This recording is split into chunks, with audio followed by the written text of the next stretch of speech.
ప్రతి ఒక్కరు కూడా ఉద్యోగాలు రావాలంటే దేశవ్యాప్తంగా రాహుల్ గాంధీ ప్రధానమంత్రి అయిన వెంటనే దాదాపు 8,30,00,000 ఉద్యోగాలు ఖాళీ ఉన్నాయి దేశవ్యాప్తంగా.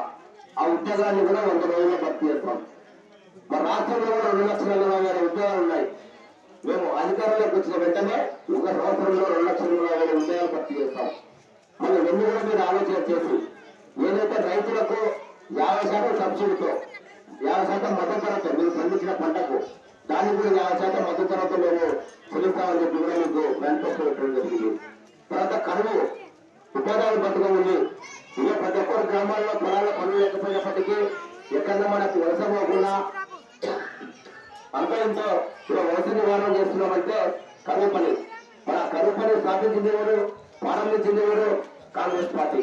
మన అలాంటి కాంగ్రెస్ పార్టీ ఈరోజు మీకు 300 రూపాయలు 200 రూపాయల కూలి ఇలా మీ గ్రామంలోనే వేరే గ్రామాలకు పోకుండా వేరే ప్రాంతాలకు వలస పోకుండా 400 రూపాయలతో కాంగ్రెస్ ప్రభుత్వం అధికారంలోకి వస్తే మీ ఉపాధి పని ఆంక్ష పని కల్పిస్తామని చెప్పి కూడా మేము కేంద్ర ప్రభుత్వం జరిగింది.